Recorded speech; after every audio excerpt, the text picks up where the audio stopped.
So, so I'd like to take this opportunity to introduce you to our first presenter. And actually, this first presenter is most likely not a stranger to probably most everybody in this room. Kim Colmart, founder of the Falmouth Pond Coalition, is a pillar in our community, providing tremendous leadership, advocacy, and passion in collaboration with so many other freshwater pond advocates, including many of you in the room. Kim and his wife Nancy, who are residents on Deep Pond, know firsthand the sense of urgency that exists in protecting and preserving ponds in Falmouth and throughout the Cape. As many of you know, Kim is a fierce collaborator and friendly competitor with a tireless dedication to serving our community and preserving the health of our freshwater ponds. Something you may not know about Kim is that he received his JD from Northeastern University School of Law, after which he served as legal counsel for the Massachusetts Cultural Council. Following his work with that council, Kim spent 28 years as a management consultant for nonprofit organizations and foundations in Massachusetts, including a lengthy stint with the United Way. Falmouth is indeed fortunate to have you, Kim, providing such powerful leadership in the work with this community.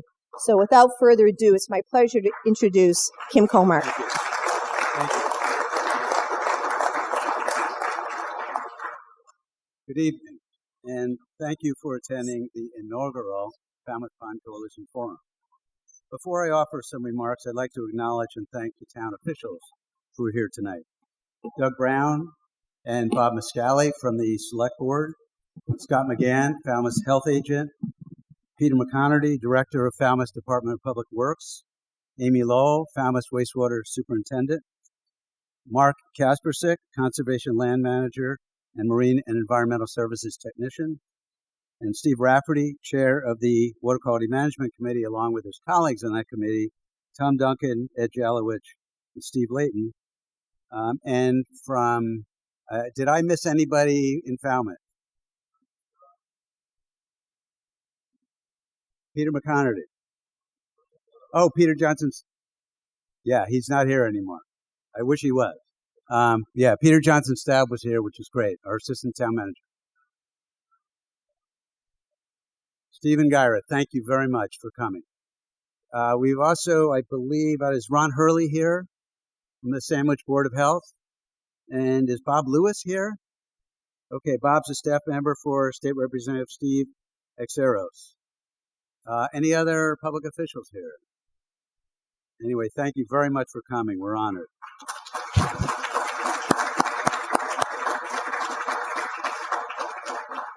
So the Falmouth Pond Coalition was formed just a year ago, to bring increased attention to the importance of freshwater ponds to our town.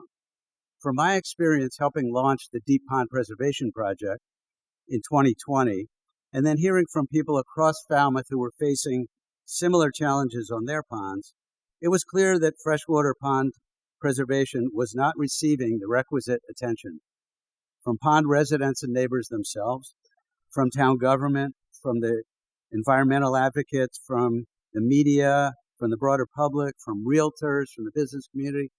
Freshwater ponds just were not really very much on the radar. When it came to protecting Falmouth waters, almost all of the attention and resources were being directed towards our bays, estuaries, saltwater ponds, and rivers. I totally understood the urgency of that work, and I still understand it, and I applaud it. It's so important. So this is not about freshwater ponds versus anything else. This is just putting freshwater ponds on the radar. The Falmouth Pond Coalition is focused on preventing the degradation of our ponds through education, organizing, partnership, science-driven strategies, and advocacy. You will hear today from 4 speakers whose organizations each bring that same prevention focus to our waters. While we have much work to do to ensure that our freshwater ponds will always be protected, I'm proud of the progress we've made since launching the coalition last October. Working at both the grassroots and town level, our focus has been on bringing increased attention to the relationship between pond health and Falmouth's beauty, quality of life, property values, tourism, and economy. We have helped local pond groups form and provided them with encouragement and resources. Our website is loaded with great information. We have provided practical tools like our catchment basin inventory, which is out on the Falmouth Pond Coalition table, a way for people to inventory the catch basins around their ponds and see what the status is. We have a red flag warning system. If you have cyanobacteria on your pond, how does everyone on your pond learn about that? How do they know not to go in the water? So we have suggested people use it's just a red flag with a buoy. You put it out there when there's cyanobacteria. We have worked to keep people informed about relevant news and events, including important government meetings. We've made a point of building collaborative working relationships with town government, some of whom are right here. I'm so pleased. And we have pushed for sensible wastewater management in Falmouth, stressing the need for practical, cost-effective, and environmentally sensitive strategies for managing wastewater on freshwater ponds. Kathy, you got me queued up here.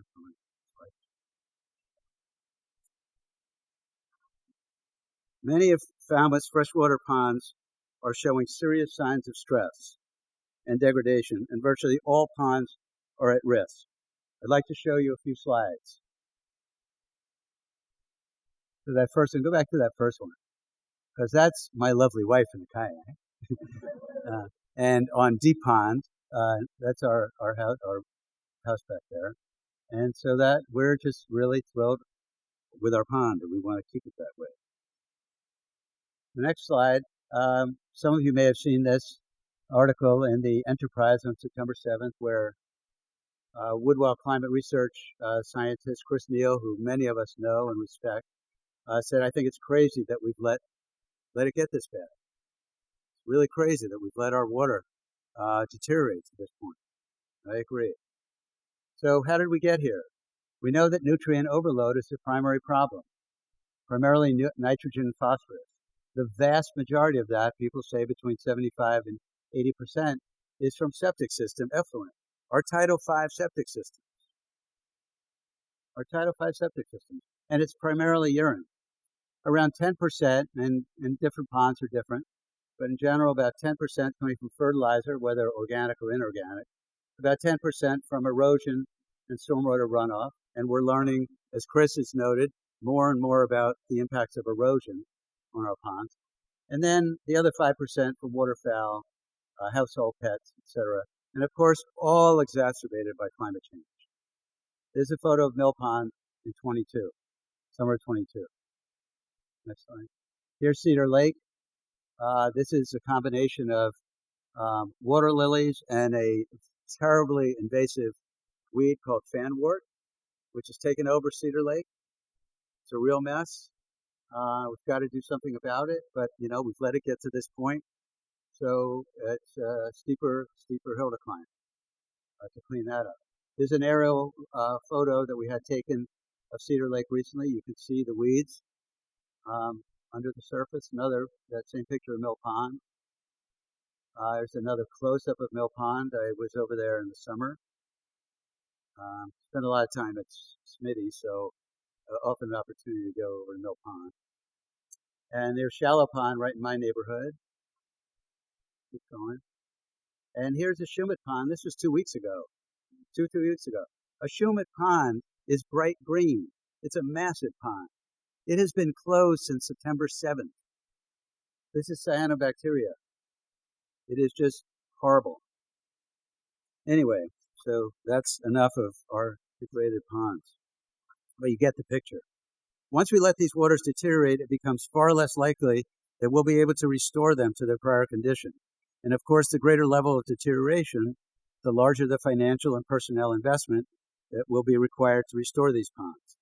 And while we're just beginning to collect data, we know from anecdotal evidence and discussions with realtors like Serena Lopiccolo Smith, who's here. Serena's back here. We know that deteriorating ponds are contributing to lower property values, houses staying on the market for longer, and lower selling and rental prices. And right before this event, she came up to me with a bunch of new data that she has. And we are going to start collecting hard evidence about property values being degraded and being lowered by the degradation of our waters. The foundation of our work is education, helping pond neighbors, government officials, and the broader community, including the media, understand basic pond chemistry and the factors in pond health that we can influence. We know that there is much we can control and much we cannot control. We know that every pond is different, its geography, geology, and chemistry, and that each one requires a customized approach. And of course, we know that the damage to our ponds is being exacerbated, as I said, by climate change. Here's some quick data about that highlights why urine diversion and enhanced septic systems are prominent on our agenda and on the program tonight. According to wastewater superintendent Amy Lowell, who's been totally great communication with me and very supportive, and Amy estimates that 11% of the developed properties in Falmouth are connected to sewage. 11%. And approximately 17% more properties are scheduled to be sewered, according to the town's plans, are currently scheduled to be sewered over the next, 15 years or so. That brings the total to 28%. This means that the vast majority of us are on septic systems, including virtually everyone living on or near freshwater ponds. And we know that septics are by far the major source of nutrient pollution in our ponds. And that as of now, after the next 20 years, over 70% of us will continue to rely on wastewater management technology other than sewers. Urine diversion is not a theoretical technology. It works. This is another area where Europeans are way ahead of us on environmental protection. Making use of urine diversion technologies is a common practice. The Swedish Wostman EcoFlush toilet that's on display out in that lobby will divert 100% of your urine into a tank in your basement or buried in your yard that can be pasteurized and used as fertilizer. None of that urine will enter the groundwater. The same is true of the Green Center's pea pod. It's an in-wall urinal. All that urine goes into a tank. None of it goes into your septic system or your groundwater. And the Norwegian Cinderella toilet that's also on display here in the lobby, which uses no water, a small amount of energy, and incinerates 100% of your urine and feces. My wife and I, along with 40 other households in Falmouth, have been participating in a 2-month study organized by the Green Center. We've been using cubies for the past 7 weeks to collect our urine and put it in a 55-gallon drum like this. This drum right here. Fortunately, this one's not full. This is an empty one, or I wouldn't have been able to get it in. In 7 weeks, we have filled a barrel this size. That's 27 gallons from each of us in 7 weeks. This urine would have otherwise gone into our septic system, and much of that nitrogen phosphorus would have eventually made its way into our pond. Moreover, during these 7 weeks, we estimate that we have saved over 1,200 gallons of water by not flushing the toilet when we pee. As most of you are aware, Falmouth is designing a urine diversion pilot study in partnership with the Mass Alternative Septic System Test Center. This is designed to assess the potential for urine diversion to significantly contribute to the health of our waters. If any of you is interested in participating in this study and is not signed up, please read the letter on our table or the Green Center table, and please sign up on that form out there. If you sign this, all you're saying is, I want to come to an informational meeting and learn more. You're not committing to being in the study. You're simply saying you want to learn more. In April of this year, the Falmouth Pond Coalition suggested that the Select Board establish a freshwater pond quality committee under its auspices. That committee would be charged with developing plans and strategies to protect freshwater ponds and would oversee and be accountable to the implementation of those plans, including bringing needed financial resources and town personnel to these issues. I am pleased to report that our town leaders, our town manager, members of the Select Board, and members of the Water Quality Management Committee have expressed support for this idea. I want to give a shout out to Select Board member Doug Brown, who's here, for his leadership on this issue, along with support from his colleague Bob Mascali on the Select Board, who's also here, for their support. We will keep you posted as this discussion moves forward over the next few months, and we're very excited about all that. So now I'm going to introduce our first speaker. Kristen Andres is the Associate Director for Education for the Association to Preserve Cape Cod, the Cape's leading science-based environmental advocacy group. You have a lot of information about her in your packet, about all the speakers. She's responsible for APCC's educational programming, including the development of the living landscape on the grounds of APCC in Dennis. So you've got a lot of information. So without further ado, I will introduce Kristen to speak. I just want to also throw in here that when I first started doing this work on Deep Pond, I quickly came upon APCC. I immediately became a member. I immediately made a significant donation. This organization is so important for all of us. If you're not a member, please join. If you haven't made a donation, please do so. We rely on APCC, and Kristen is one of the unsung heroes. I'll sing her praise. She's one of the unsung heroes of the organization.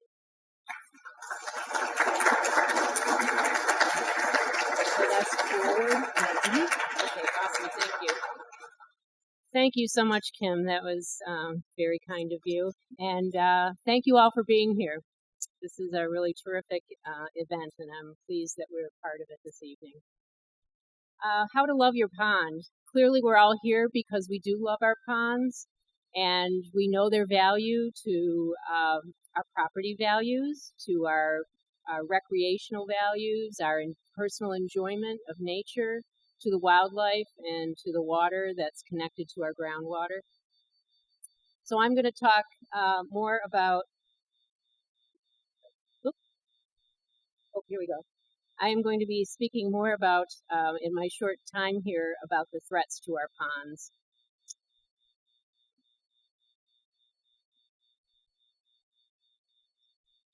This is totally common sense, but it happens. We love our ponds so much, we build around them, we develop, we like to use our waterfront, we put public beaches there, and it causes trampling of the vegetation, storage of boats. This is next to a public beach on a pond in my town.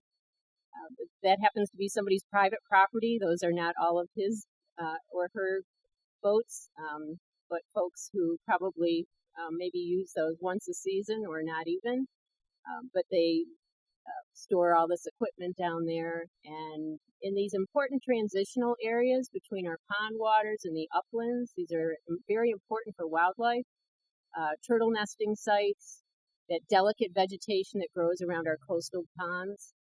And so when we leave equipment like this, boats and other things on the shoreline, we're disrupting that natural vegetation that also provides insects that feed the fish in the pond. Those are very important. Our pond edges are extremely important to be protected.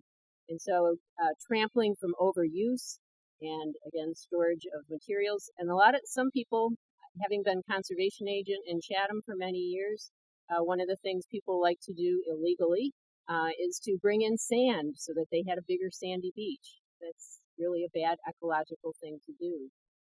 I also aware of people who would remove the vegetation along the shoreline because they didn't want their grandchildren to have grass or weeds between their toes. Also a bad alteration if we're trying to protect the value of our ponds from an ecological standpoint.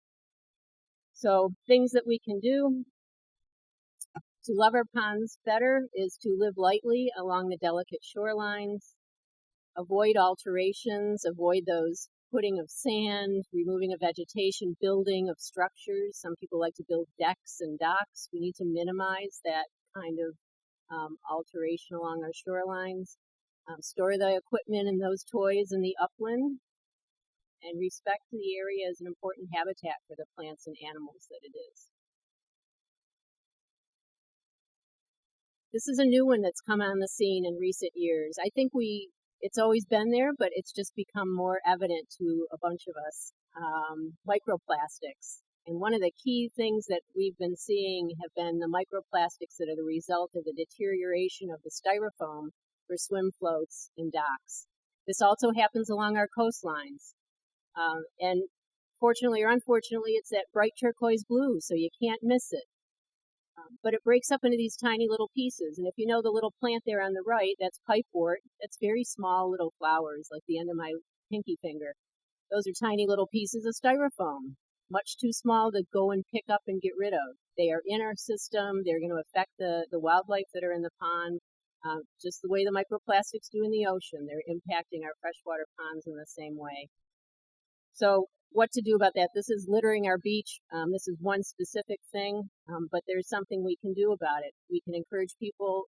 We can even regulate, but we can encourage neighbors and check your own swim floats and docks and encapsulate that flotation material.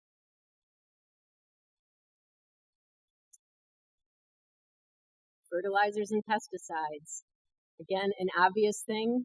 We want to keep that nitrogen and phosphorus out, but particularly the nitrogen that may run off from lawns that are connected right to ponds. People think that, it's nice to have lawn down to the pond, but if you're fertilizing it and we get a storm, any kind of rainstorm, or particularly even if it's irrigating, you get a lot of sheet water runoff, stormwater runoff, and that'll carry fertilizer into the pond.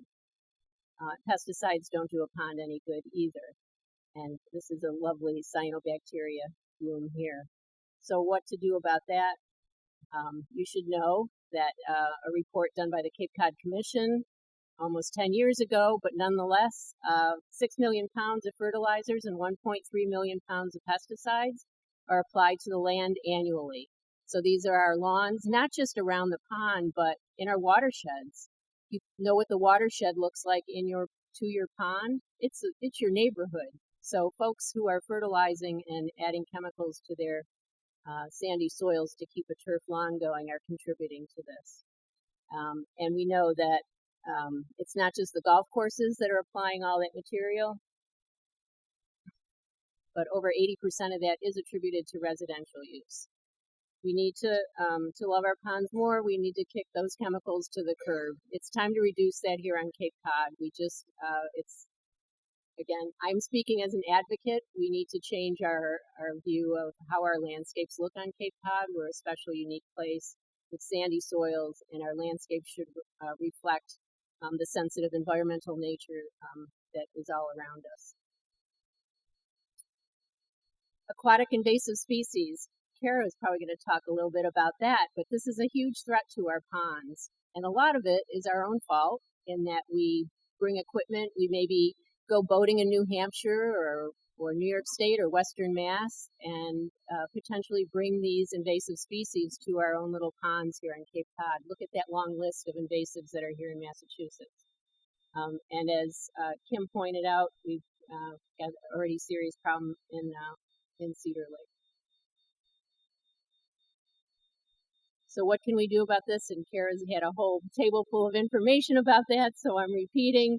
But the most important thing you can do when you've got boats that are moving from one pond to another, or other equipment, or bringing them back and forth from another location, is to make sure that they're washed off of all debris and thoroughly dried. Stormwater runoff and erosion are a threat to our ponds. Uncontrolled stormwater. A lot of people don't think about stormwater unless, of course, you work for DPW, or maybe you're in the landscape trade and you know what that is because you have to deal with it. But stormwater is that rainwater that hits hard surfaces and flows uncontrolled over those hard surfaces. We need to control stormwater. This happens to be, there's a road above this sloping land that goes down to a pond just off to the right. Uncontrolled stormwater comes flowing over the embankment, picks up sediment with it, takes the sediment down into the pond that carries contaminants with it. You get siltation, you get some nutrients into the pond because of that, and then you get some weed growth as well. We need to control our stormwater better, and we need to treat it and control that erosion. More vegetation along areas too. Having bare soil like this also helps poorly holds the soil, so we need to vegetate our shorelines or our embankments around ponds with vegetation. And here's the perfect example. This is how we love our ponds more, is we make sure there's vegetative buffers around our ponds. So we plant and preserve vegetated buffers as wide as you can The wider the vegetative buffer from the edge of the pond to your house and your yard area, the better for wildlife, better for stormwater management. And again, these transitional areas between a pond and the upland are so critical to wildlife. This is a lovely Falmouth pond. Allison, where Allison is, but they took it upon themselves to start revegetating their buffer there. And so they've chosen some really great native plants. So you can pick and choose, particularly if you need to restore a vegetative buffer. And if you've got a path going down to the pond, which most people do if you live on a pond, you want to make sure that path goes on an angle and isn't a straight shot, because when you make it a straight shot down to the pond on a slope, all of that stormwater is going straight down into the pond, and you want to avoid that. So planting and preserving vegetative buffers is really important thing to do. There's a whole list of things that you can do. I could talk for an hour and a half on this, but I am finished now. But for more information, for more ideas, for you as a homeowner, for the community, the municipality, we have a whole list of action items in the State of the Waters report. It's at capecodwaters.org. This is an annual report that we do each year about the state of the waters on Cape Cod as far as water quality. The Cape Cod Action Plan will actually give you a list of things to do and some other ideas. And we'll probably come up with some more ideas here tonight, too. So thank you.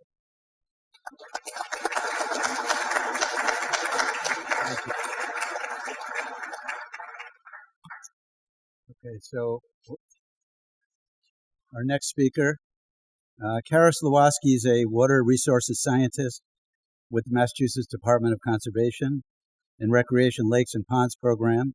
Her experience is focused primarily on the development and implementation of aquatic plant management programs at large, regulated, multi-stakeholder water bodies in Massachusetts and previously throughout New England and New York.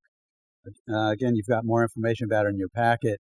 I have to say that I was at the annual meeting of the Friends of Cedar Lake about maybe 6 weeks ago, August, a couple of months ago, and I'd never met Kara before, and I was like, wow, this woman is one smart woman. And I said, if we do a forum, like, we got to have her then. So anyway, I'm really honored that she's here. We're so fortunate that we have Kara working in state government with us, for us. Terrific resource. I'm glad to introduce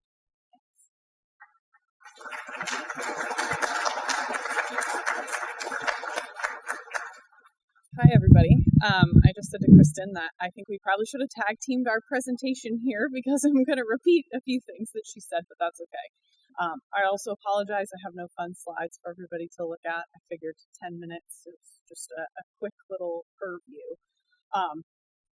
But like Kim said, we met a couple weeks ago at the Cedar Lake meeting, and it was great. So a lot of kind of what I covered there, I'm going to touch upon here as I think it's relevant to everybody. And so when Kim said, hey, we want kind of this topic of quality ponds living through better chemistry, I took it and I ran with it. As a disclaimer, this is not going to be some technical chemistry presentation. I am no chemist by trade, but it will, we'll kind of dabble in a little bit of chemistry. So to kind of touch upon what Kristen said, no matter where anyone lives, whether they live adjacent to a water body or, more inland, no matter what you do on your property is going to ultimately impact some sort of water body somewhere. Everyone falls within a specific watershed. Had I provided slides, we maybe could have watched it, but USGS has this really great resource online where you can actually click on your own property and it drops a droplet of water and it shows you the path that it follows from your house to your local water body, streams, rivers, and eventually somewhere out to the ocean. So happy to share that link with everybody as well. But kind of transitioning into the impact of nitrogen and phosphorus on our ponds. As Kristen mentioned, obviously, the impact ultimately is increased aquatic plant growth. And by trade, I am an aquatic plant manager. So if anybody visited my table, there's plenty of Stop Aquatic Hitchhiker materials and plant guides I think it's kind of the biggest take-home message for everybody of just clean your boat and trailer and fishing equipment off before you go to another water body, because what you may have in your pond, someone else may not have in theirs, and maybe they don't want it, good, bad, or indifferent, but vice versa. You don't want to go somewhere and bring something back to your own local water body, whether you live there or just use it more often. So that's important. Aquatic plant management, probably multi-million-dollar industry per year just in the state of Massachusetts. So just, food for thought there. It's no inexpensive short-term thing by any means.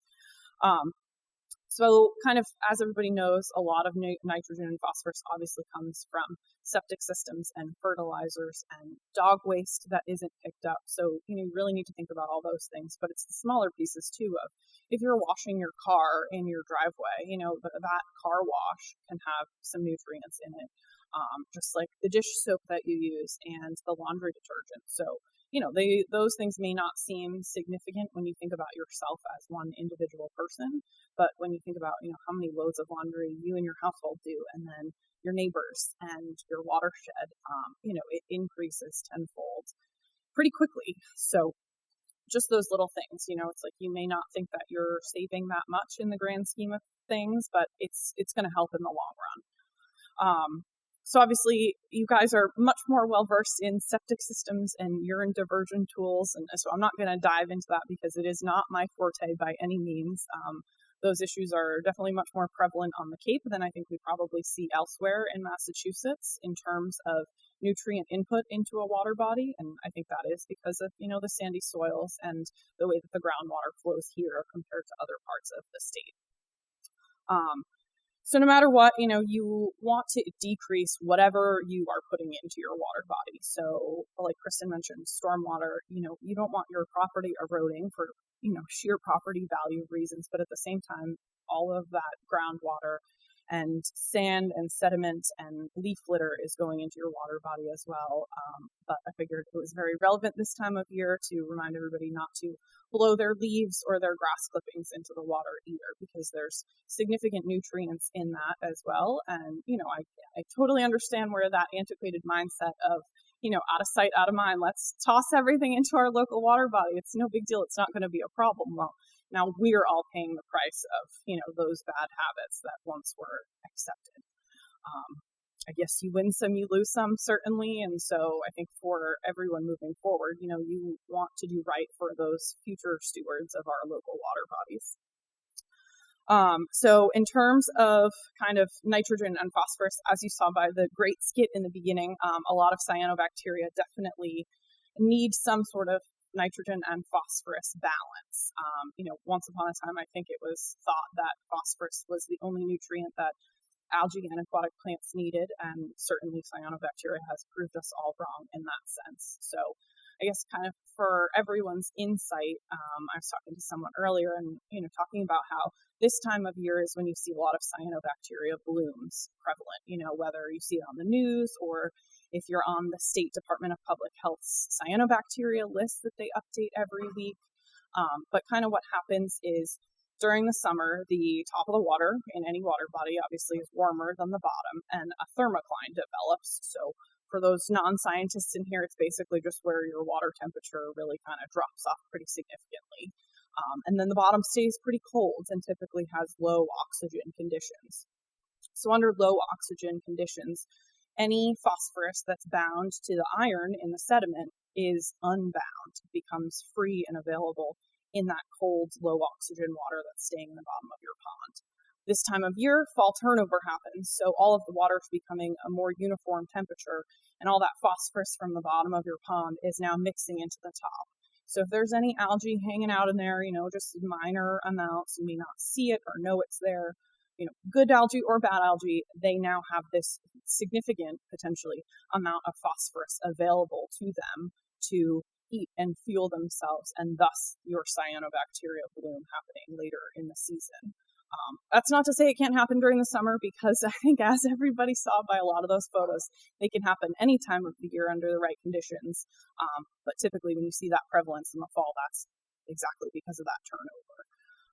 That's not to say they can't happen any other time of the year. I've seen them the week of Christmas at a drinking water supply in northern Massachusetts. So, but you name the time and the place, and I'm sure the right one will show up for you.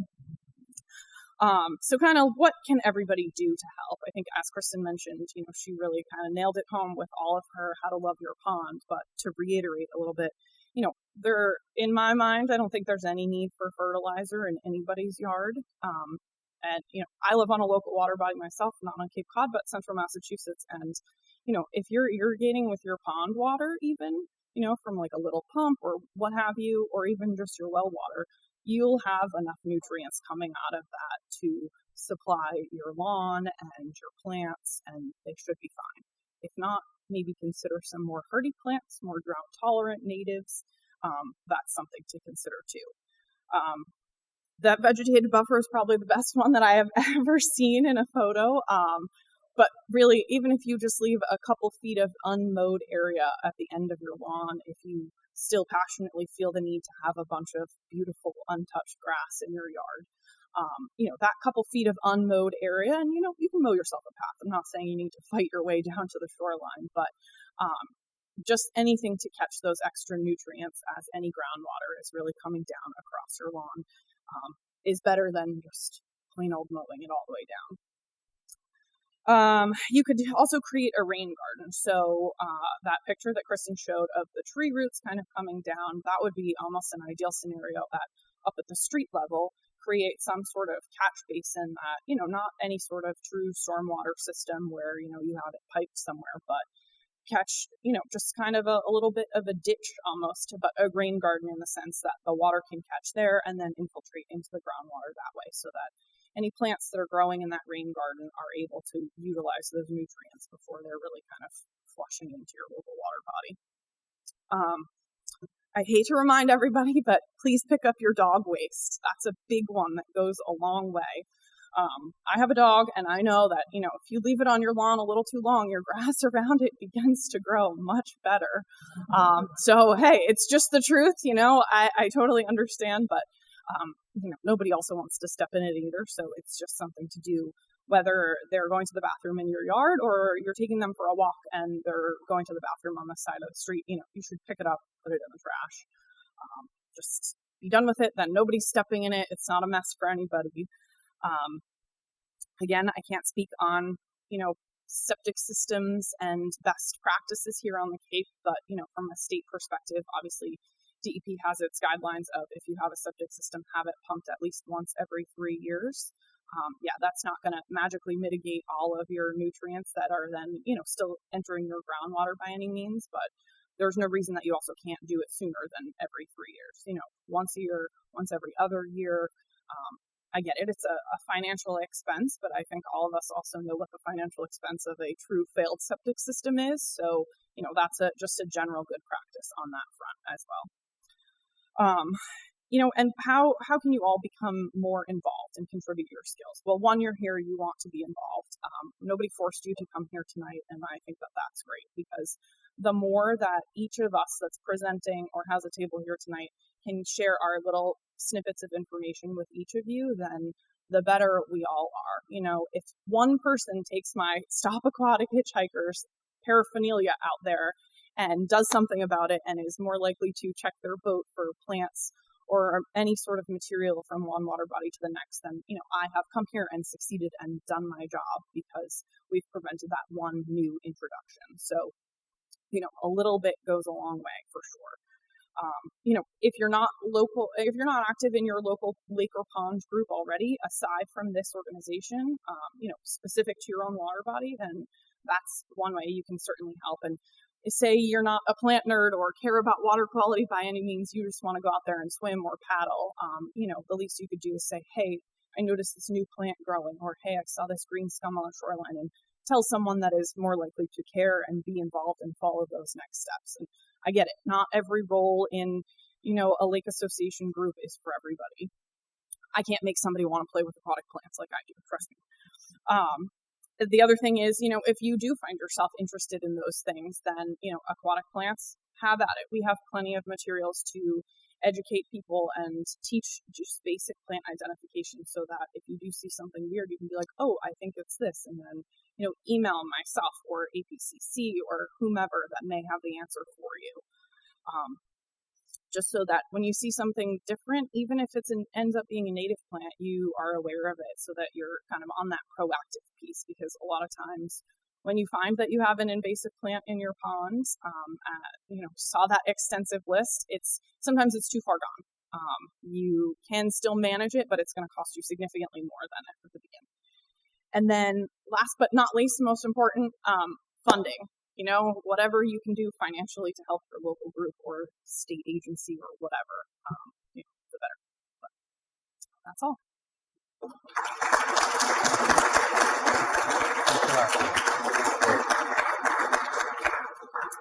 Okay, our next speaker is Brian Horsley. Many of you know Brian. He's at the Mass Alternative Septic System Test Center. He arrived there in 2020 as a site operator. He's a native Cape Codder, an avid outdoorsman, passionate about protecting the local environment. I'll say he's a pea cycler, right? He's a pea cycler, and proud of it. Although he's relatively new to the wastewater field, he has a significant background in related environmental topics, including coastal ecology, ecological restoration, stormwater management, eco-toilet research and development, and monitoring lakes for harmful algal blooms.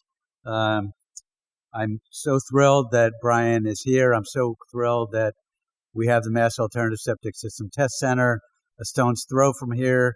As many of you know, or some don't know, this is only one of 3 test centers like this in the country. It's only one of 3 in the country. We are so fortunate to have it right around the corner here.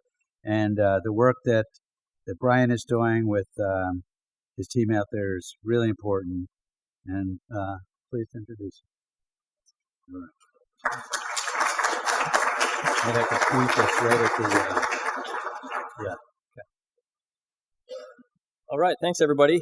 So I'm here to talk with you about wastewater management options. So I'll dive right into it. I'll set my timer too, because Kim told me I couldn't go over 10 minutes. Okay, so the first option for wastewater treatment is called centralized treatment. This is also referred to as sewering. So the idea is that all the households and businesses in a town can put their wastewater into common pipes that eventually make their way to a central treatment plant. That's the yellow building in the middle there, where processes are completed that remove the nutrients from the wastewater. And then the treated effluent is then released back to the environment, usually either infiltrated into the groundwater, or in the case of Falmouth, I hear there's talk of an outfall pipe out into the water. But this is, I think this is a very efficient way to treat wastewater, especially in really densely developed areas. The alternative to centralized treatment is called distributed treatment infrastructure, or I also like to call them on-site treatment technologies. So if you have a septic system in your backyard, this is what we're talking about. So the idea there is that each home or business collects all of its wastewater and then puts it through a treatment system in their backyard. This shows a central building in the middle where the information about the performance of that system is shared with state regulators to assure that the systems are working properly. So a standard on-site septic system, this is also referred to as a Title V system, basically is a pretty simple system. There's 2 main components to it, a septic tank and a soil absorption area. The soil absorption area is also often referred to as a leach field. But basically the way that those work is the septic tank collects all the wastewater first, settle out into the bottom. Anything that's heavy that'll sink will settle out in the bottom. Floatables and oils and greases and things like that will float to the surface. And then the most clarified portion of wastewater will flow out to that soil absorption area, where it is then allowed to basically just infiltrate down to the groundwater. These conventional systems do get a little bit of treatment removal, a little bit of nutrient removal. You can see about 25% of phosphorus settles out in the septic tank, and about 35% of the nitrogen off gases to the atmosphere. But still about 65% of the nitrogen and 75% of the phosphorus leaches down to the groundwater and then flows down gradient underground to either the nearest surface receiving water, whether that be a pond or an embayment or the open ocean. So this is honestly the problem that we're having on the Cape. Most of the Cape has these type of systems, and so that amount of nitrogen and phosphorus is being, infiltrated into our groundwater and reaching our surface waters, and this is the biggest problem. Something like 75 to 80% of the nutrient pollution on the Cape is blamed on on-site septic systems. So next I'm going to show you some enhanced treatment septic systems that do a better job of removing those nutrients. So this first one we refer to as a black box system for nitrogen removal. That basically just means it's a chamber that you can't really see what's going on in there from the outside. And you can see this looks pretty similar to the conventional system that I showed you, in that there's a septic tank attached to the house and there's a soil absorption area. The difference is we say IA technology in the middle. IA stands for Innovative Alternative. They're also called Enhanced Treatment Septic Systems. And what these are designed to do is to create the right conditions to off-gas more of that nitrogen gas. So you can see it still removes about the same amount of phosphorus, except this does much better in removing nitrogen gas, upwards of 90 to 95% nitrogen gas removal. And we do off-gas the nitrogen to the air, and I think it's important to point out that that's not a problem because the atmosphere is 78% nitrogen. So you're not like polluting the air, taking the pollution out of the water and putting it in the air. This is okay to do and not causing any problems. Another type of nitrogen removing septic system is what we actually call a layer cake. This is a layered system for nitrogen removal. And you can see it's the same septic tank. This one includes a pump chamber. So what that is basically a chamber that comes after the septic tank that has a pump in it that pressure distributes the wastewater out into the soil absorption area. In this case, you can see the soil absorption area has two parts to it. It has an upper nitrification zone and a lower denitrification zone. All we're doing in those two zones is creating different environments for a different set of microbes that do the process in converting the forms of nitrogen into nitrogen gas. So these do very well as well in removing nitrogen, something like 85 to 90% nitrogen removal we're seeing in these systems. We mentioned earlier that phosphorus is another nutrient of concern, and historically we've considered that to be the main limiting nutrient in fresh water, so this is probably most relevant to this event today. Phosphorus is removed in a really completely different method than nitrogen. So these are different systems, although I will say that nitrogen and phosphorus removing systems can be combined to work together if you want to remove both nutrients. But the way that nitrogen is removed, the way that phosphorus is removed, I'll show you a couple different examples here. But this first one shows a soil-based system, which really relies on a combination of biological uptake and recycling. So that basically means that plants are taking up that phosphorus. We know it's a fertilizer. Plants like it, so the plants like to take it in.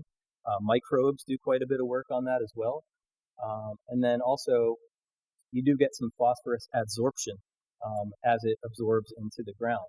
Phosphorus adsorption is when the phosphorus actually chemically adheres, usually to minerals like iron, calcium, and magnesium. So you get some removal that way. I don't actually have percentages here because there's a lot of variables, but that's soil-based phosphorus removing system. Another one that we've experimented with both at the test center and at homes across the Cape are these electrochemical systems. I usually call them iron electrode systems, and I like this one because it's a very simple, relatively inexpensive system where you just install some charged metal plates into the septic tank or into a pump chamber next to the septic tank.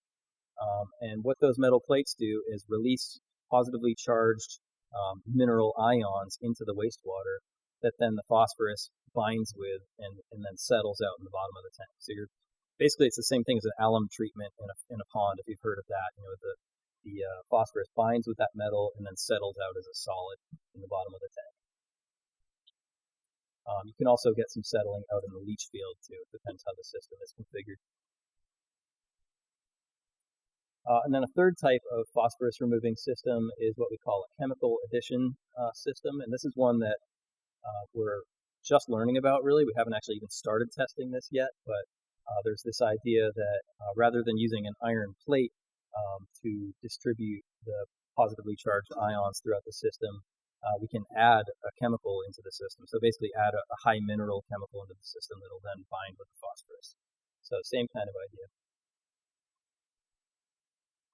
And then there's a third option. So we have, the centralized treatment, we have the decentralized treatment, and then this is really what brought me into the wastewater world, is my interest in this idea of ecological sanitation. And this is kind of leading into the final talk of the night here. Ecological sanitation is sort of a group of practices that includes things like urine diversion and pee cycling, which we've all talked about quite a bit today. Things like composting toilets, incinerating toilets, which we have out in the lobby here. Food scrap composting is another one. I often like to point out that the nutrients that we're also concerned about here, if you track it back, it's kind of interesting. It's something I never thought of as, just a general citizen of the Cape. The nutrients that are polluting our waters are coming out of our bodies and initially coming from the food that we eat. So doing something like food scrap composting actually makes a lot of sense. You're diverting those nutrients from the food, which is the same source that's getting into our wastewater systems. If you are using a urine diversion system or a composting toilet system, you're still going to have other water in your house. All of your wastewater comes from your toilets, your sinks, your showers, your washer and dryer, not your dryer, your washer. And so you'll still need what's called a gray water system. So you're separating the black water, which is basically the poop and pee component, and you're left with the gray water. So you still need a treatment system for that. Although I will say there are a lot of innovative strategies, like the picture on the bottom here. You could use your gray water as irrigation and fertilizer for a garden, or just landscape features. I also throw outdoor showers in this category, because if you're using outdoor shower, the water's ending up on the ground where there's microbes and mineral diversity to treat that water, as opposed to taking a shower in your house where it all goes into your septic system and or your sewer and requires treatment. And then my last slide, I just wanted to point out that, at the test center was originally geared towards testing these IA, or enhanced treatment septic systems, but we're bridging into this new area of ecological sanitation.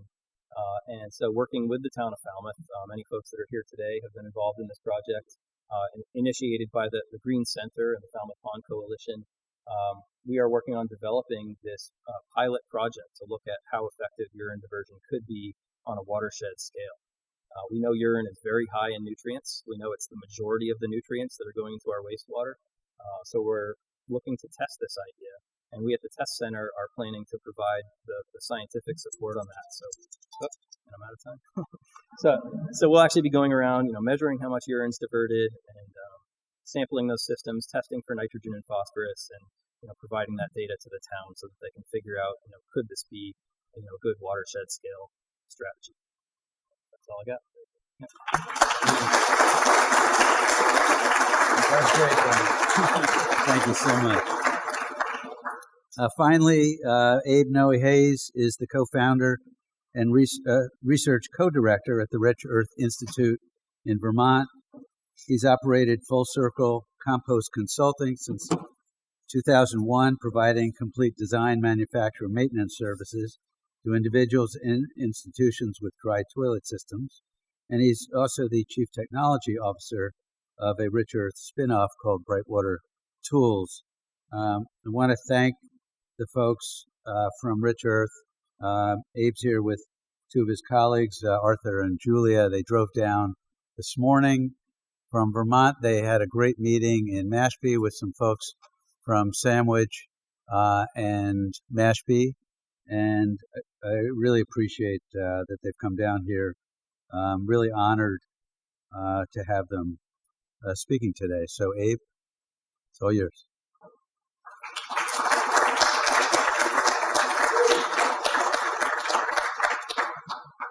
Thank you, Kim.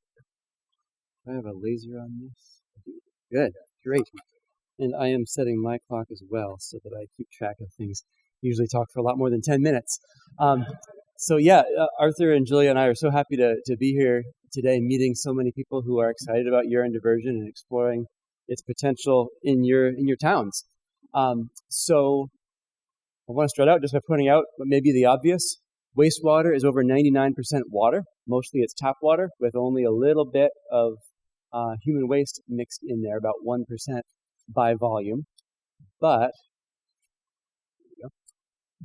that tiny volume of human waste, this little sliver here out of the whole volume, is about 75% of the nitrogen and almost 2/3 of the phosphorus are in urine.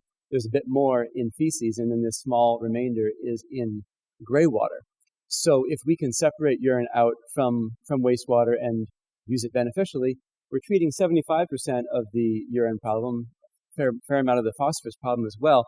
We're not getting all of it, though. There is still a section of phosphorus and of nitrogen that is not captured. So, urine diversion is not as complete a nutrient capture as a sewer would be. Some IA systems, advanced systems, do a better treatment job on removing nitrogen, but urine diversion has some very specific and very powerful qualities to it that I think makes it a beautiful complement to a larger suite of nitrogen management strategies.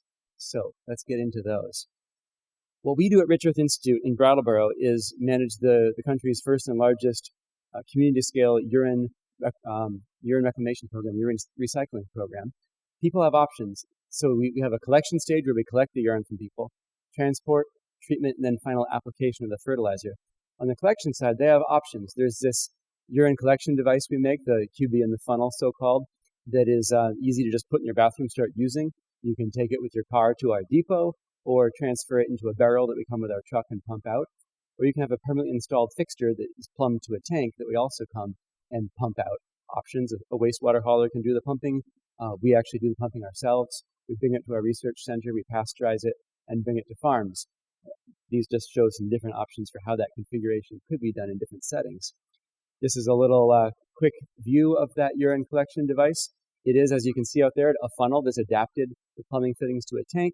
There's a plastic ball that goes in there to block most of the odors. You can block the rest of the odors by adding a little vinegar or citric acid. And you can use a pee style, to pee standing up if it's not what you normally do. Or you can put this under the seat, pee into this collection device, pour it into the funnel. It's very cheap, very easy to start with. Not for everybody, but it turns out it is for a lot of people. Here are a bunch of them that we built that are now here on the Cape. And then the other option, and then what do you do with that when it's full? You have your full jug. You bring it to this depot. So this is a pump out station. You put your jug there, take the lid off, push this handle down, the wand goes in, a vacuum system evacuates your entire container and dumps it into this series of connected tanks, which we then come with our truck and pump out, and you take your jug home and refill it. That's how it works in Brattleboro. We also install urine diverting porcelain toilets for folks. And here we have one that goes to a composting toilet. This, you've seen that in the lobby perhaps. The front part of the toilet collects urine, the back part flushes feces and toilet paper. So that flushes out here, urine goes to its own drain to a tank. Or the Laufin Save is not here, but it has this nice concealed urine drain. It uses the teapot effect, surface tension, for the urine to come around and be collected while flush water shoots over and takes everything else out down the drain. Then we come, also these are two options. Cinderella, who's out there, makes a urine-only toilet you can put next to your other toilet. Or the Green Center is making this pea pod that tucks right into the wall. Then we come along, that's Arthur there, who's here today, hooking a hose to a building to the pump out port and vacuum sucking that into that truck down there, which is this truck here. We can haul 1,000 gallons of urine on that truck at a time. We haul it back to our processing center, which is also our research center. We pasteurize it through this device that our spin-off Brightwater Tools developed, also available for sale. Two of them exist on the Cape, I believe both in Falmouth. One we just delivered to MassTech today. It pasteurizes urine, meets an EPA standard for pathogen reduction, and then we can provide it to farmers who often use it on hay crops. It's also being used in Vermont on produce, on hemp, on a variety of different products. The Cape fertilizer may be the right use for the Cape. It might be not the right use. Maybe it goes off the Cape. My last slide talked about that. I want to talk, though, about what do you actually get when you collect the urine. So this is the concentration of nutrients in urine. It's taken from our large tanks over the course of many years, since 2016. We averaged around 5,750 milligrams per liter of nitrogen. Compare that to maybe 70 milligrams per liter in standard wastewater to a septic system. We have 5,750 milligrams per liter. It's super concentrated, easy to store and transport. When you get people together gathering it, how much can you get? This is a breakdown of from the winner of our annual competition to not the winner down here, but this family brought in 300 gallons of urine to the depot in those jugs, and it's this whole slope. Many of these people down here, they have it in their workshop or their study, or they were visiting, they did it for a month, or they're interns or whatever. So it's not representative of people doing it seriously. This chart here breaks down all households, like you saw, all 83. This is just 41. These are the top 50% of those who I consider they were serious and consistent about it. And we got about per household here, 137 gallons of urine per household, and that's about 6.6 pounds of nitrogen per household, which is a very significant portion of a household's production of urine. It's depending on what figure, it's definitely the majority of a household's urine they were able to collect in those little jugs. Here are our 5 different houses, just a little case study. We followed them over the last 5 years or so. Different numbers of people in them, different numbers of gallons collected. This is how many kilograms per person. Sorry, it's kilograms per person over the course of a year. It ranges from this is about 3 pounds equivalent to this is about 7 pounds equivalent per person of nitrogen collected with those permanent fixtures. And then if we break it down into averages, we've got these 5 households. They average around 3.1 people. That's approximate. And we got about just shy of 300 gallons per house per year. And that's about 13.8 pounds of nitrogen per year, which is sort of above average for houses, but 3.1 is above average for occupancy as well. What's the value of that? It's hard to compute. One figure I found that is from the Cape is from a Cape Cod study it's from 13 years ago, but it was looking at how much it would take to remove per pound, nitrogen per pound, if you used on-site advanced septics or new sewering. And it works out to, in this range per house of $4,000 to $10,000 per year is sort of the value of how much is it worth having that nitrogen out of the wastewater system. These are approximate numbers, and I'm sure that people here could supply perhaps ways to calculate better numbers. But the point is, it's really valuable to be diverting that much urine per house. And per person, each person who engaged in it, the value was somewhere around that much. And then what do you do with all that urine? It is a lot of urine to find a home for, and there's 3 options that I've thought of, and they're maybe not the best options for here, but they're food for thought. One, I don't love the first option, but it has the fewest moving parts to it. Is take it to a wastewater plant that has an outfall that is appropriate, or that has a treatment process that's appropriate, and remove the nitrogen in the plant that is prepared to do it without the expensive sewers to bring it there. Another choice is take it off the Cape and put it where people need a lot of fertilizer and it's not in a sensitive watershed. The third option is process it into fertilizer and use it on the Cape as a replacement for imported fertilizer. So rather than trucking in nitrogen and phosphorus fertilizer, as happens, leave that off the Cape, use this urine which is already here, with no net change under that scenario in what's happening on a given parcel of ground. So those are 3 of our thoughts. Other people here I've already been hearing tonight with other interesting thoughts about co-composting various things. But just wanted to show that there's not just one option. There are at least 3 options, probably more. And to close, I want to make a few points. Urine diversion is a great tool for meeting the TMDLs. There's a lot of tools being used. In Falmouth, I know that there's at least there has been, I think there still is, shellfish, permeable reactive barriers, inlet widening, and IA systems and sewering. It complements all those things. This is just one more way to get nitrogen out of the ground and to somewhere where it's better used. And it's fast to do. Anyone can get a Cubigan funnel and bring it home and start collecting urine today, or you could, over the course of maybe a year or so, line up all the things needed to put in a tank and a toilet and do something more permanent that way. That's very fast compared to other options. It is inexpensive, as I said, per pound of nitrogen removed. The exact amount of nitrogen removed, you can actually calculate that. You can determine it by measuring the volume of urine collected and multiplying it by the concentration of nitrogen in the urine. You can't do that with any IA system. You can do it with a sewer because you can measure nitrogen in and out of the sewer plant. But with the IA systems that people are contemplating where they're not going to get a sewer anytime soon, those are based on so many assumptions around what's going in, how many people, how much water.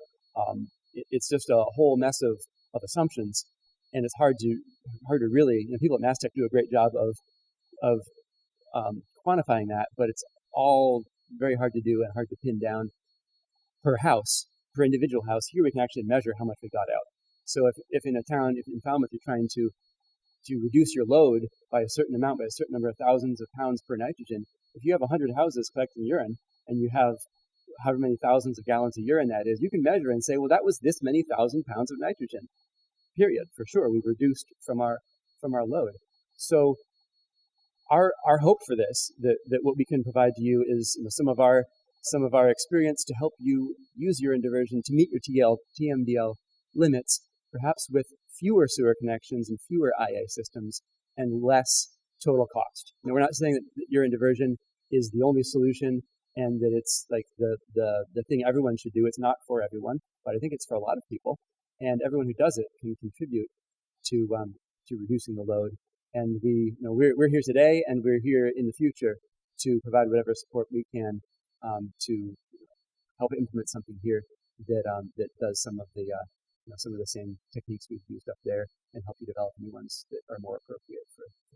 So thank you very much.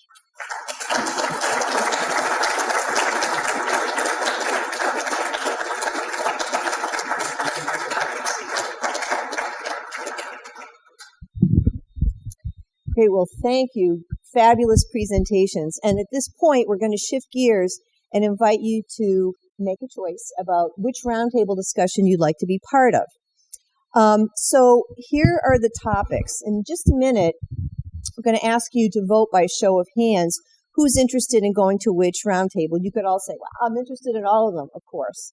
But you only have time for one, right? So you just need to pick one. So to remind you, Kristen talked about how to love your pond. Kara talked a lot to us about chemistry. Brian about the various wastewater management technologies. And then, of course, Abe just walked us through urine diversion as another tool in the toolbox. So take a minute to think about that. And while you're thinking about that, I want to remind you that at the end of the roundtable discussion, Lucinda, a member of our team, will be pushing out, she's right there, she will be pushing out a link to you on your device. So you do need to be online, and the link will go to your email. And the link is a very quick electronic evaluation feedback form so that we get immediate feedback from you about how this worked from you. What you have to say is very important to us. We really encourage you to be candid and honest.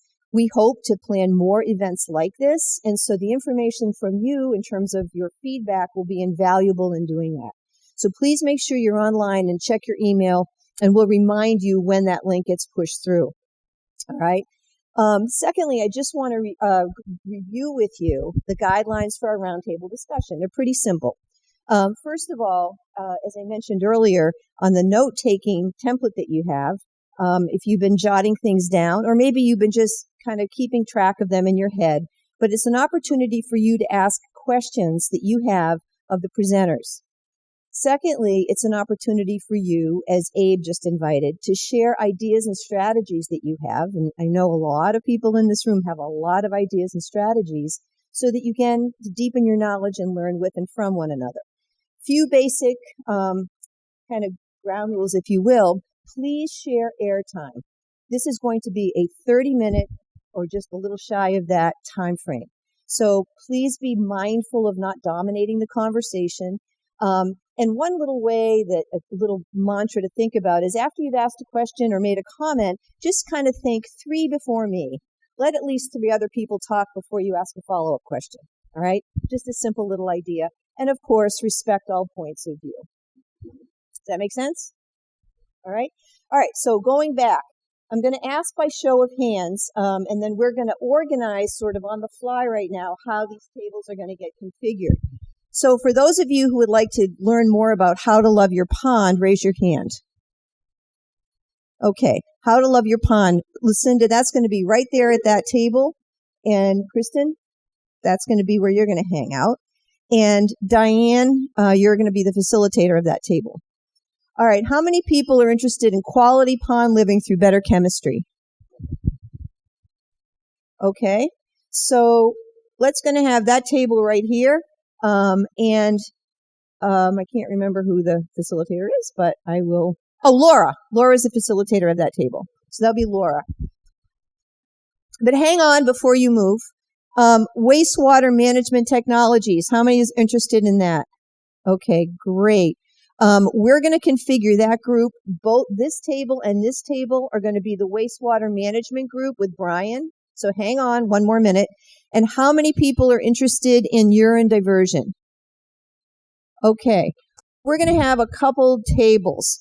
We're going to have these two tables are going to be one, and those two tables are going to be another for urine diversion. All right? Great. So if you could please move to the one of the tables I just mentioned. Great job, Brian. Did I get to move before? No, but thanks.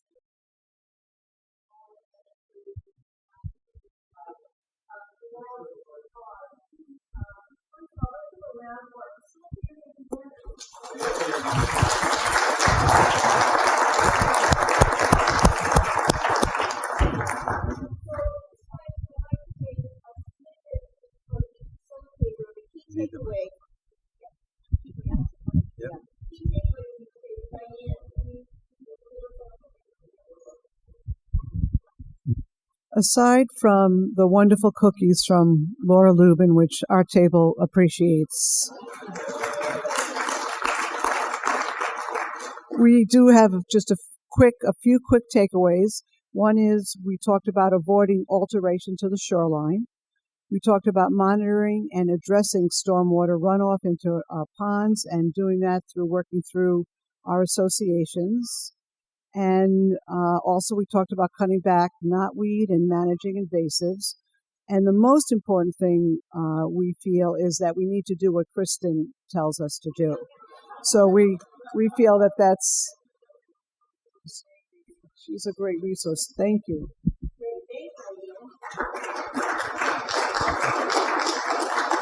Great. Nancy, would you give a key takeaway from this group that was Yeah, out in the lobby? so I was with the urine diversion group, and a key takeaway for me, and just a really interesting conversation started toward the end about transitioning. If you want to do a urine diversion program in a town, there's been people have said, well, there's no infrastructure. How could you possibly do it? And it was interesting because Abe was talking, people were asking about how you transition. And Abe, when you said that, you told us how you started, which was with a regular septic hauler that would clean out their truck. And initially that was how it started, right? And then eventually over time you added it sounds like you have a fleet of 2 trucks now, right?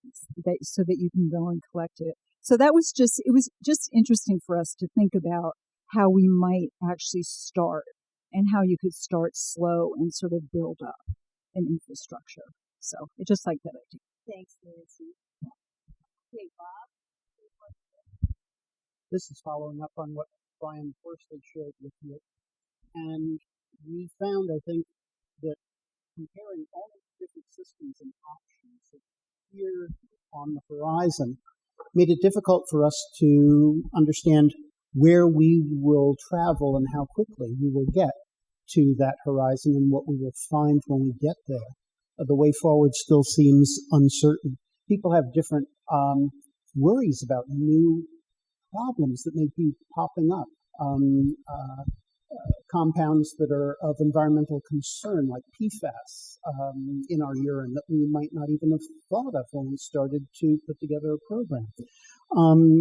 We talked about all sorts of innovations like biochar, and yet I think for me, had trouble seeing where we will meet the public policy directive from the state to come up with a solution, sorting through all of the solutions that are out there and putting together a timeline to get through the financing as well as the environmental as well as the human concerns that will get us where we need to be.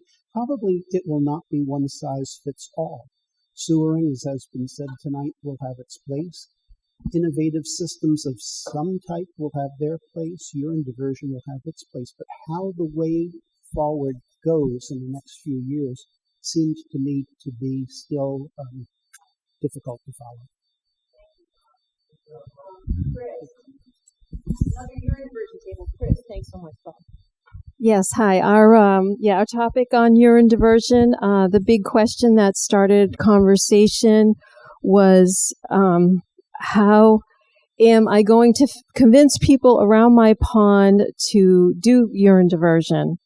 And this stayed the main topic. And some of the takeaways from that was that Julia came up with a great idea of creating a nice space where people could get together and talk about openly about their concerns with urine diversion and trying to get over the ick factor and any kind of worries that they may have about it. Another great takeaway was also to kind of remind people of the historical use of our facilities and how it's only really probably been in the last 100 years that we've had indoor plumbing and that we've used, we've all grown up with it, but prior to that, for many years, we didn't, and how people handled their urine and waste back then, and that might be a good idea to kind of remind people that it's only been in the last century or so that we've handled our waste this way.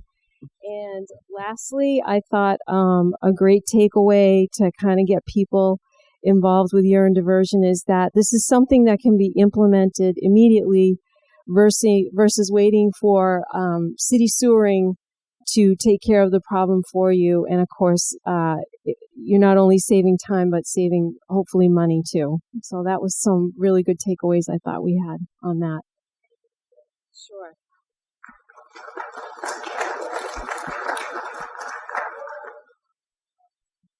Hi, our group was Quality Pond Living Through Better Chemistry with Kara. Very interesting, and it's more complex, right? All of us are pretty complicated. But I would say that the big idea that comes from this group has to do with awareness and education. That if people are aware, for instance, of aquatic plants and know there's something strange, even if it turns out not to be, but to take the time to take a picture, take a sample, check it out with APCC or CARA, because there are solutions at different levels. We talked about when it's a real problem, how difficult it is, but dredging and alum, and none of those things are simple and they're very expensive. But if people catch it early, there are solutions that aren't that expensive. And education, we're trying to do that. We have Serena here who's a realtor, and she said realtors could be a great point of education because they're with the buyer. If they had educational material and they were educated, they could really, it would be a great place when people are buying a house on a pond.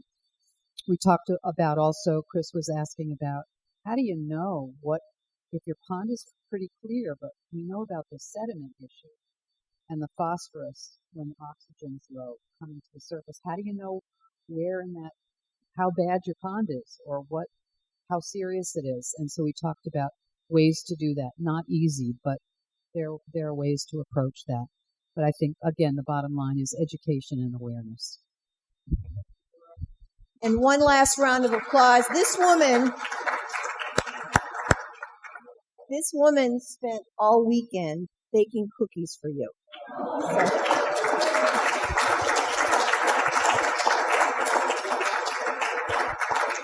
Okay, I'm going to do a little wrap up. Please stay with me for a few minutes. We've covered a lot of ground tonight, and I hope you've enjoyed this event and have found it worthwhile. The first thing I want to do is acknowledge some people. Our panelists, Kristen, Kara, Brian, and Abe, and our other roundtable experts, including Julia Cavici and Arthur Davis from REI. Thank you very much. To our partner organizations, APCC, DCR, MassTech, Rich Earth Institute, Falmouth Water Stewards, Old Ladies Against Underwater Garbage, and the Green Center. To UU Falmouth for their incredible support, generosity, and hospitality in hosting this event. I don't think Sarah Maria is here, but I wish that I could thank her personally for just a great partnership. Our cookie maven has been acknowledged a few times, but thanks to Laura for that. Matt Patrick for donating these delicious homegrown organic apples.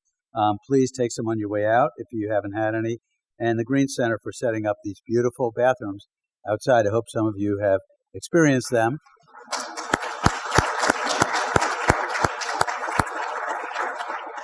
To my amazing colleagues in the Falmouth Pond Coalition, who I've been working with for 3 or 4 months to organize this event. We have had many meetings. We have worked very hard to make this a good experience, a valuable experience for you, and I'm just incredibly indebted to them. I can't thank them enough. Big hugs to all of you. And most importantly, thanks to all of you for taking the time to join us at this event and for your commitment to protecting our ponds. I'm convinced that Falmouth can be a model for sensible wastewater management. This must include a commitment, as a lot of folks have said, to an all of the above approach. It's not septics versus sewers versus urine diversion. It's everything. It's everything. And whenever possible, we should manage our wastewater the way, and I've said this at town meeting, I've said it other places, I always think about how we manage our solid waste. We manage our solid waste by separating the trash from the recycling. We put them in separate bins.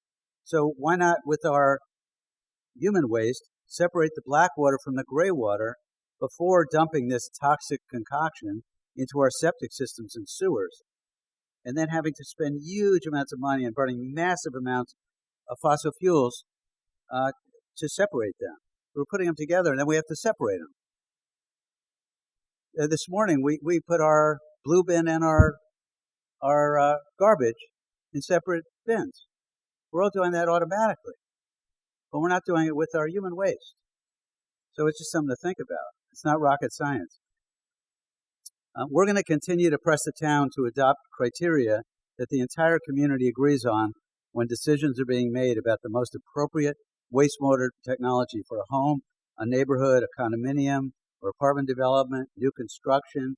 And here's a rubric that I'm proposing. I'm proposing that we consider the feasibility of any one of these technologies down the left-hand side. What's the relative feasibility of using that technology? What's the relative effectiveness of that technology? What's the relative financial cost? What's the relative carbon footprint? And what's the relative impact of this technology on the needs of future generations while ensuring a balance between economic growth, environmental care, and social well-being? So whenever we're talking about what technology to use, let's think about what criteria are we using? It's not just what's the most expensive or the least expensive. It's not just what's the biggest carbon footprint or the least. It should be a combination. And I'm not saying these are the criteria, but these are 5 that I'm suggesting. And I think there needs to be a town discussion about how we make these decisions and what criteria we use to make these decisions. The town of Falmouth has spent over $100 million just in capital costs, not operating costs, over the past 20 years on wastewater management. And we're on track to spend hundreds of millions more over the next 20, 30 years. We're going to do a few rounds of sewering. We're going to do an outfall pipe. I don't know if there may be more upgrades to the wastewater treatment center, but we're going to spend hundreds of millions of dollars.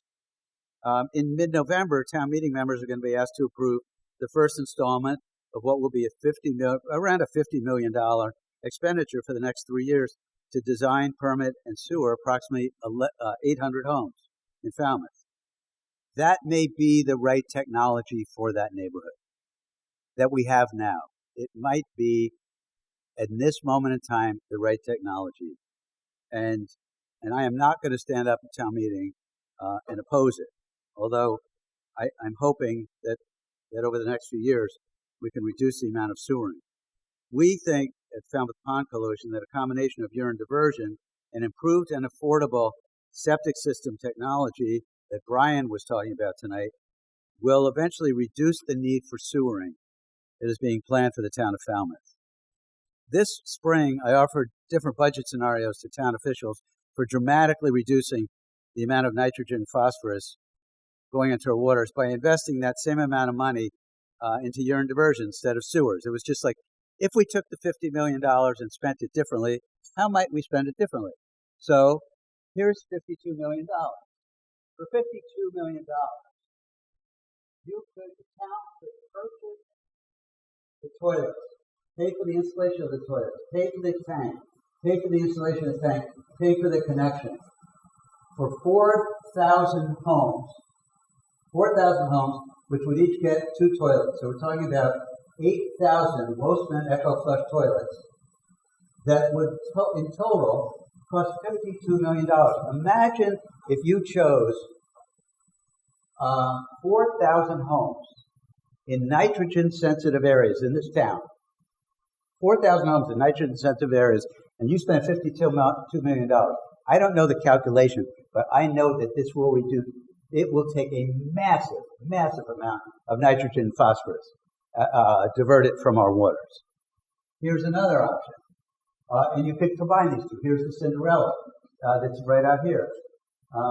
For $56 million, you do the same thing.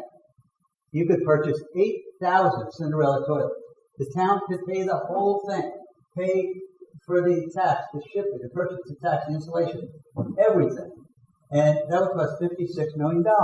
And we're going to spend $50 million to sewer 800 homes. And again, it may be that because of where we are right now and the emergency that we're facing on our bays, our estuaries, that we don't really have a choice. But I'm sort of putting this out as food for thought. And of course, we could spend a fraction of this amount if we use the Green Center's Peapod, the in-wall urinal. The in-wall urinal is an incredibly inexpensive and I think elegant solution. I said and when I spoke at town meeting, I said, every man in this room pees into a urinal everywhere you go except your own home. Except your own home. Why not pee in a urinal in your own home? And it just goes down into a tank, and then a truck comes and takes it away. So again, it's these are questions we need to ask.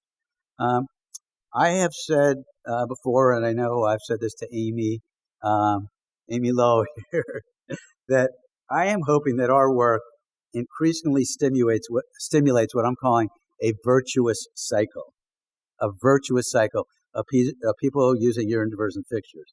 As more and more people know someone who's doing this, diverting urine from our waters, they see profiles of these urine diversion pioneers profiled in the Falmouth Enterprise, on Falmouth Community Television, social media. I'm hoping this accelerates what I'm calling a virtuous cycle of more people doing urine diversion. Lastly, if you're not already involved with the Falmouth Pond Coalition, please join us. Sign up for our mailing list if you're not on it. Help organize a local pond group or become actively involved in an existing one in your neighborhood. Volunteer your skills to the coalition or a local pond group. Sign up for these informational meetings for the UD Pilot Project. And please consider making a financial donation before you leave tonight. We can't do this work without your support. We've got donation envelopes on the table. You get a beautiful water bottle. I got one of these water bottles from another organization. I use it all the time. It's a great size. It fits in my backpack. I use it all the time. $25 donation gets you one of these beautiful Falmouth Pond Coalition water bottles.